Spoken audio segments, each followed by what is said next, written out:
So the weight trait project, as was alluded to earlier, is really in and of itself an integrated outreach and research project that was started in 2009 by myself and really John Pollock, who at the time was the director of the National Beef Cattle Evaluation Consortium, then very shortly thereafter transitioned to being director of the U.S. Meat Animal Research Center.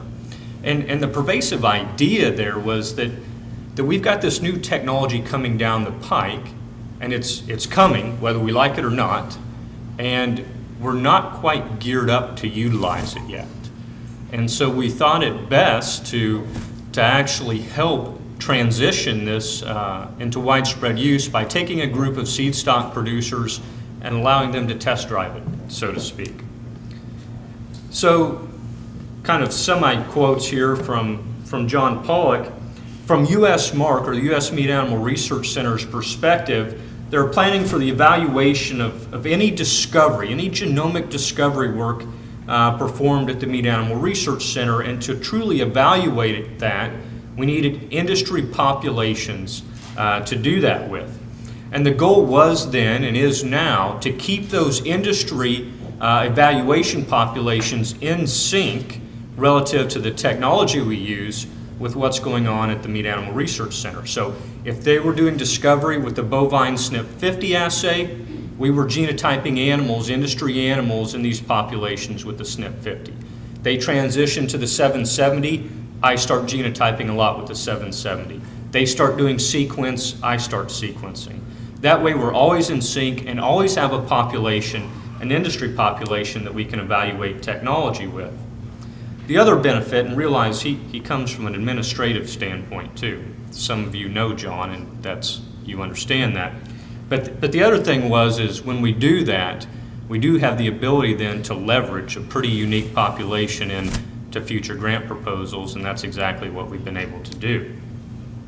So the Weight Trait Project is really an organized effort to facilitate DNA technology transfer and provide a national focus for integration of molecular information into national cattle evaluation. Okay? And I'll go over it, but you guys remember well DNA technology being utilized in a very disjoined context from EPDs. And that provided a tremendous amount of confusion. And we've come quite a ways since then. So the Weight Trait Project, who's involved? The 7 largest beef breed associations in the U.S.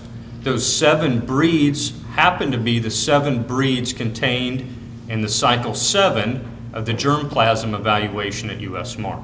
So no coincidence there. Obviously, early on in particular, the National Beef Cattle Evaluation Consortium, or NBC-EC, was heavily involved as well. So I mentioned it's really an industry population, and there's currently 24 seed stock producers from the Northern Plains region that participate in that project. You'll notice there's a few breeders there from Missouri. I added those in a little bit later because I thought it good that we have some representation from a different environment. And I define that by the fact those poor people have to deal with fescue, and that's quite a bit different than the sandhills in Nebraska. So having some different environmental representation, I think, was very good. How did these breeders become involved? That's where I get to point at other people and say, it wasn't my choice, right? So we asked the 7 beef breed associations nominate a couple of producers that will be engaged, that are in this region, and we reached out to them through a series of conference calls to get them on board with this idea. And now, and I can say this, they probably drive the bus as much as I do, which has been extremely exciting. So I mentioned when we started this, genomics, if you think it's confusing now, it was extremely confusing for the industry at that time, right? Open up a sale catalog, an AI catalog, you've got all of the information there, right? Adjusted phenotypes, EPDs, that all important text underneath the picture, right, that tells you why you should use him. And then off to the side, results of a genomic test, okay, in a disjoint fashion. And as a consequence of that, people didn't know which part of this to believe. Sometimes the genomic results, as we might expect, differed from what the EPD said. Why did it differ? Well, two primary reasons. If we assume that it actually explained any of the genetic variants, okay, if we make that assumption, it only explains a fraction of it, okay, if it explained any at all. So there was a lot of confusion at that time, and obviously since then we've done a tremendous job at integrating that information into EPDs. Really, the general premise behind the weight trait project was that visualization aids in technology adoption.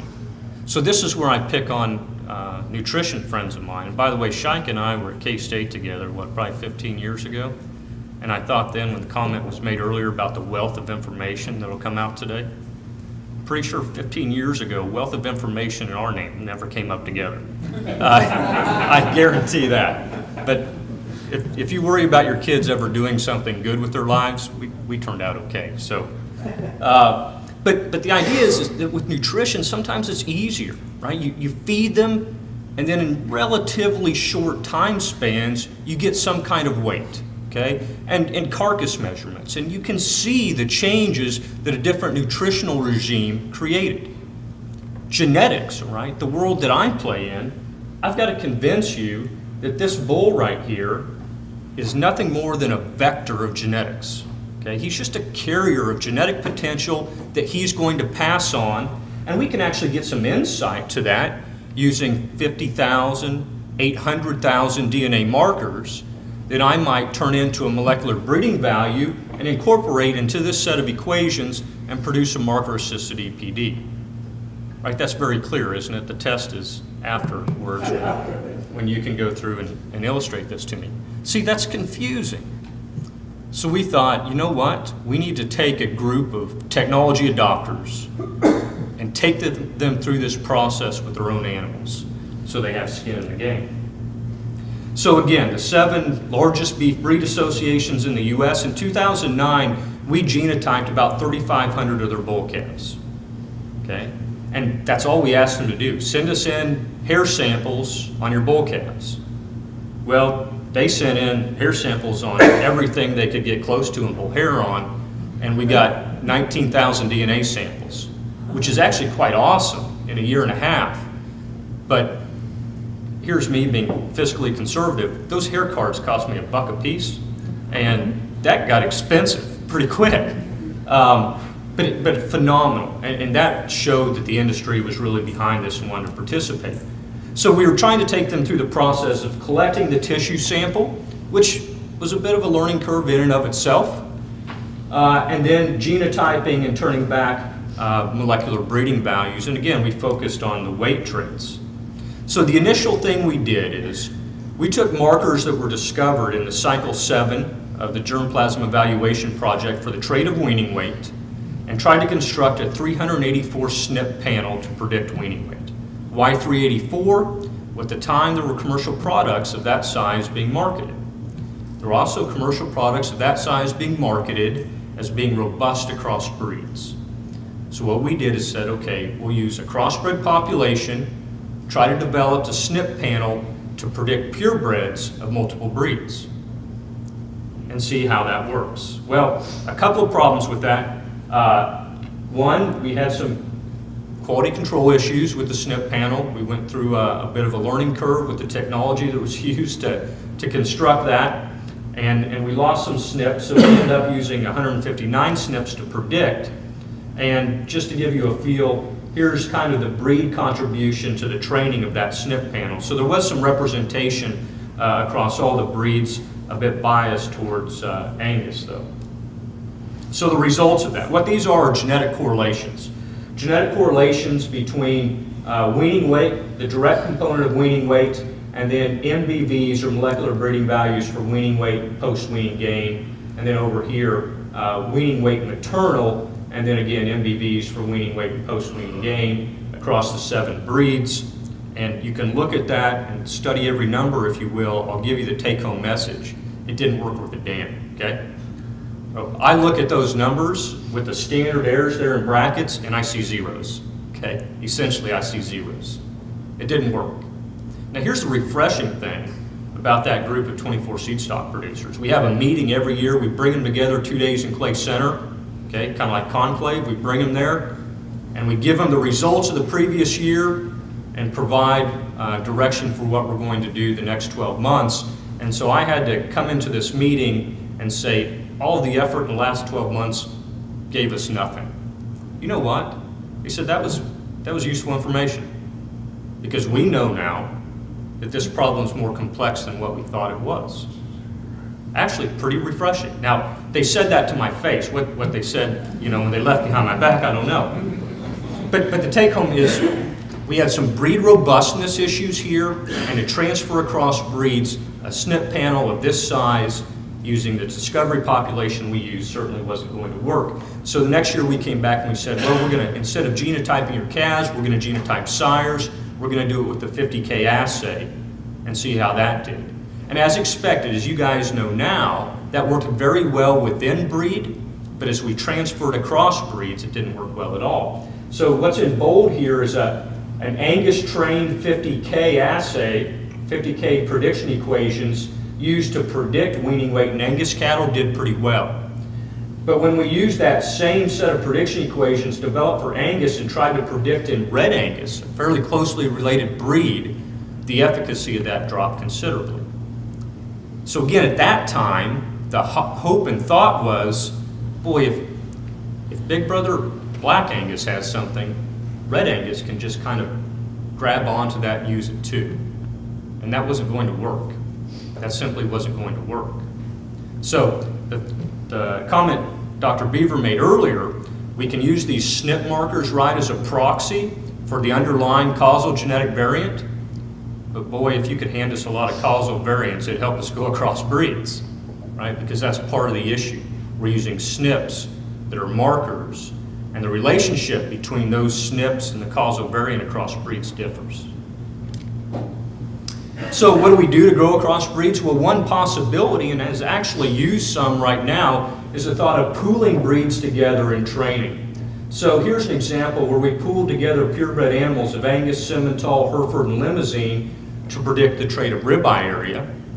And you'll look at these genetic correlations, and they're fairly robust across Angus, Simmental, and Hereford because those three breeds were contained in the training data set. But when we go to predict a breed like Gelbvieh that was not contained in the training data set, we don't do very well. So in a sense, this helps us go across breeds, but it's still very sensitive to who or what was contained in the training data set. So here's another thing that we learned, right? And I hate to say we learned. What we did is we relearned it, okay? So threshold traits. So think of marbling and quality grade, okay? Marbling's continuous, and when it reaches a certain threshold, it changes a carcass from select to choice, right? That quality grade part's the threshold trait, marbling is the continuous one. Now, something like fertility is a threshold trait. The problem there is we don't know exactly what it is on that underlying continuous scale that makes an open one go to pregnant or vice versa. So the EPDs you might get for something like fertility or any other threshold trait are reported on some kind of probabilistic scale. They're 9% more likely to become pregnant or 9% more likely to stay in the herd and stay productive till whatever magical age, okay? Probabilistic like that. As we develop genomic predictors for those kinds of traits, we can't use those EPDs to train on the way we would traditionally use them for traits like growth or carcass merit. We actually have to use the EPD on what we call the underlying scale before we change it to the probabilistic scale that you guys see. That whole definition of threshold continuous and probabilistic stuff's on the test at the end too. The point here is that when the decision making comes to these kinds of things and how you're going to develop genomic predictors, we have to realize the underlying assumptions of what created the EPD in the first place and not deviate from them. Because as we clearly show, whether we train on the observed scale EPDs or the underlying scale EPDs, it creates some fairly substantial differences in those genetic correlations. If you remember nothing else, then what you probably thought is boring crap I just went through. Remember this, the right way to do it is to use the EPDs on the underlying scale. Theoretically, for the statisticians in here, all 2 or 3 of you, that's the right way to do it. So we can't forget those fundamental things about genetics and statistics that we've always known. We've gone through a tremendous learning curve relative to this project and the technology in general. In 2009, when we first had that meeting in Clay Center, you guys, you don't really have to be an Angus breeder to know who that bull is, right? Median focus. Okay, a bull can never reach a 1 for accuracy, but he's probably as close as any bull's ever gotten, right? 0.999 on. Okay. The question was early on is, if I gave you genomic information, okay, a molecular breeding value for this bull for a trait like birth weight, would you use it? And a lot of people said yes. And my response is, why? His EPD is already proven. That genomic information provides nothing else that we don't already know for a trait where we have an EPD, and that's illustrated well here in this stacked bar chart, right? If we have a genomic predictor that explains about 40% of the differences, we can see the increase in accuracy we get here. The dark gray bar is the accuracy before we include the genomic predictor into EPDs. The light gray bar, the increase in accuracy after we do. We can see at least a marginal gain in accuracy, even if that bull had some progeny before we ever genotyped him. But as he becomes highly proven, like an AI sire, that additional information through genomics really doesn't tell us a lot. The flip side is, though, a high accuracy bull like that can be very beneficial in the training data set used to actually develop the genomic predictors, because there's a lot of information behind it. So we've seen a lot of advancements, and the neat thing is we've taken these producers through it with us, the good things and the bad things. A lot of advancements relative to statistical methodology in developing these prediction equations, the genomic predictors, and also in the way we implement them. And not to bring up a taboo subject here, but any Simmental breeders in the room? Yeah, well, I suspected as much, but last week a press release came out that Simmental removed genomic predictors from their EPDs because they saw a problem. There's something they weren't comfortable with. And what that does for those of us in that mix is it creates a lot of email and a lot of phone calls, and unfortunately some people that no longer believe in the technology. Technology works, okay? It works.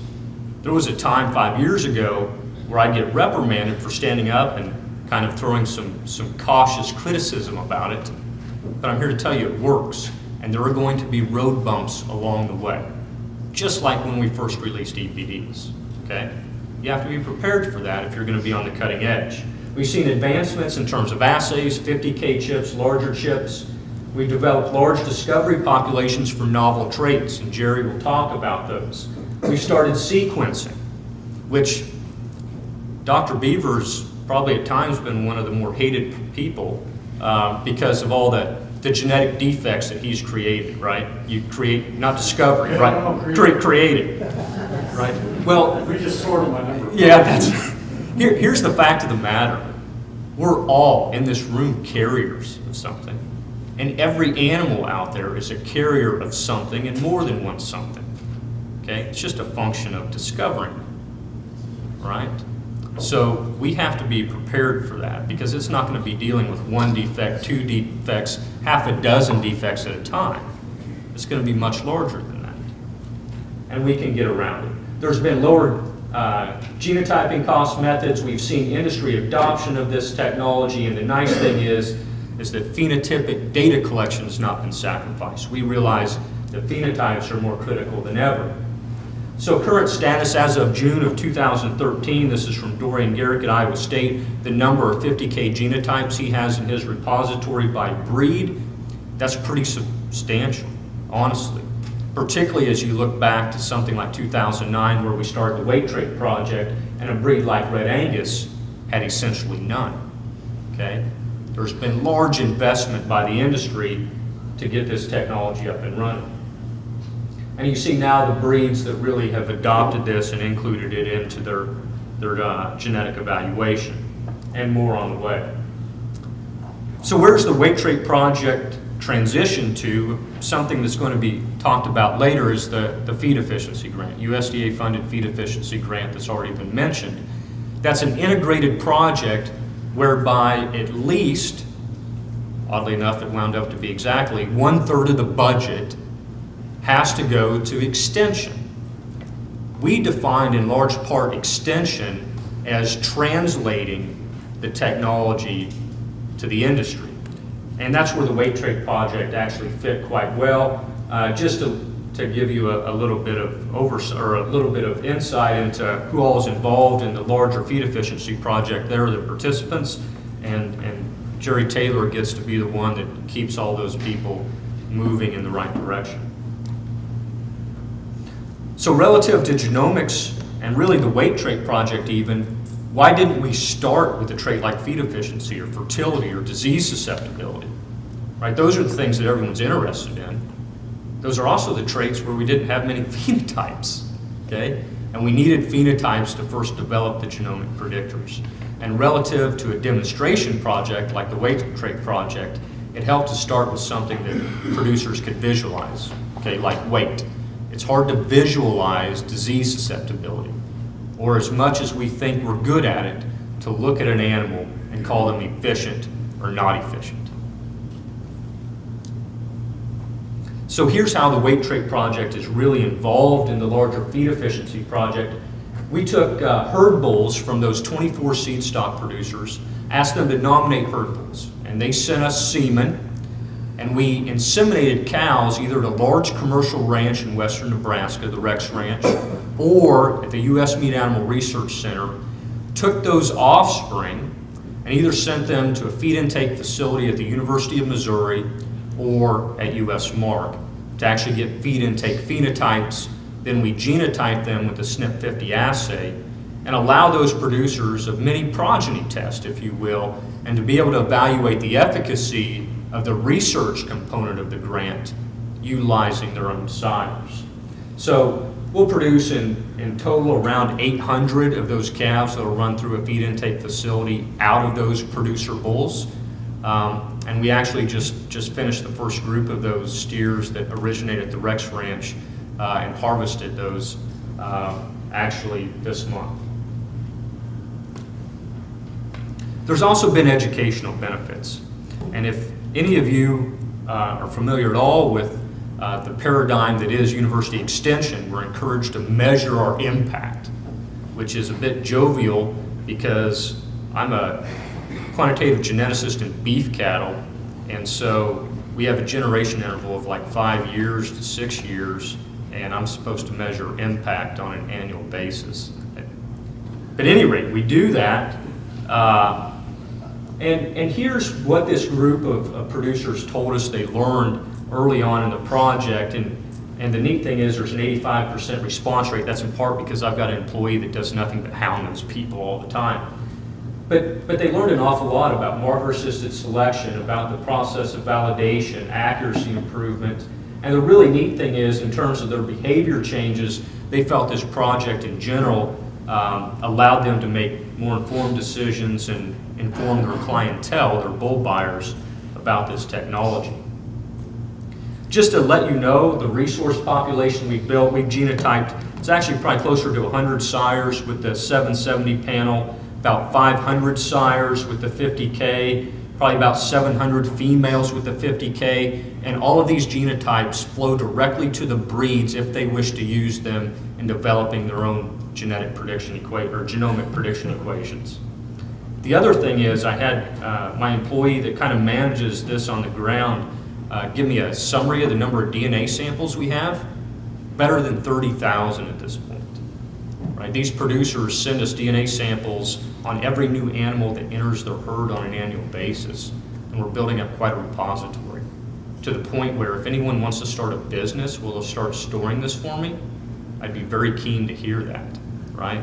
Because this is becoming a bear to manage. To the point where I give GeneSeek 2 weeks notice before they are able to find the samples that I want them to pick up. So future directions, obviously engage in the feed efficiency project. moving towards the ability to evaluate methodology to use sequence information, and also moving towards marker-assisted management. There's a lot to do yet relative to marker-assisted selection, but I really think we need to start moving towards marker-assisted management as well to get larger penetration of this technology in the industry. So with that, I don't know if I got us on time or if we're further behind time, but it doesn't matter because I don't have any more slides. So. Yes, sir.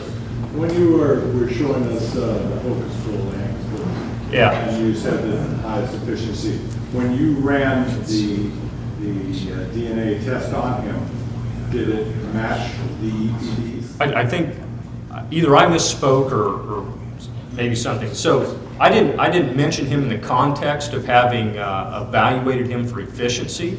I mentioned him as an example in terms of a bull that's very high accuracy, and as a consequence, genomic information for him for traits where we already have EPDs really provides no benefit. Well, my point is, the only way to prove that point is to run, say, 155 or 177 or whatever you run on him to genetically say that if he has a plus 110 for weaning, that the genes would actually, the gene test would actually go along with what the EPD says. No, actually that's not true. And here's why. If I go back to this, maybe if I go back to this. So that kind of pictorial, here we are, that pictorial example I showed. So if a bull is really 0.7 to anywhere between 0.7 and 1, so 0.99 accuracy for a trait already. His EPD is already that, okay? The genomic information cannot increase the accuracy of his EPD anymore. That's not my point. My point is, did his, say he had 100, but the test that you ran on him said he only had a 60. In other words, did the EPDs match the genomic on the bull, on any bulls? And what is the accuracy? What I was hearing on some of the Angus bulls was that when they ran the big tests on them, they weren't coming up to match the EPDs with the test. Yeah, so if we think about matching, the EPD matching with something else and ranking them, right? That part of the problem is that when we do discovery, okay, let's say we've got 1,000 bulls that have 50K genotypes, right? We've got much more than that have EPD. So the rank isn't necessarily apples to apples, in part because that genomic test doesn't explain all of the genetic variation. So that's why there could be some re-ranking. We don't expect that answer to be 1. You said that again? We don't expect the answer to be 1 because of that smaller amount of variance that's accounted for by the This panel. dumb California cowboy here, they explained to me then why we're trying to incorporate on a practical basis the geome and with the EPDs if you can't prove to me that the EPD is equal to the geome. Okay. Well, the reason is because that genomic piece does provide some additional information akin to any kind of indicator trait. The way birth weight provides some information relative to cavities through the genetic correlations. So we include that added information. It increases the accuracy some, but doesn't explain the full picture, if you will. I understand, but what I'm hearing in the industry is that some of my friends is saying that when they ran the geome test and they were ranked by high accuracy, you know, let's take ribeye. Let's take the ribeye, for instance. And the EPD said the bull was high ribeye, a big ribeye, and the accuracy was in the 90s. And yet when they did the genomic test, it didn't ranking that high in the group. So they were unhappy with the fact that the two weren't matching. Yeah, and we do not expect a priori for the two to match exactly. We don't expect those to match exactly. And the reason is because the EPD inherently has some uncertainty Thank you. because of accuracy, But the genomic predictor, we would be mistaken if we thought it was 100% accurate. What ranking would you put it? I mean, how accurate is it? And I realize that's a broad question and each trait is probably different or is different. Yeah, actually, in general, that's relatively easy to answer. So every breed, for every genomic predictor they have for every trait, estimates the genetic correlation between that genomic predictor and the trait of interest. Okay, ribeye, for example. If that genetic correlation is 0.6, then we know that that genomic predictor explains about 36% of the additive genetic variation. That's how we know how accurate it is. That part is actually easy. May have gotten into Bob's talk a little bit there. Other questions?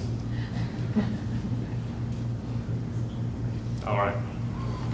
Hey, thank you, Matt.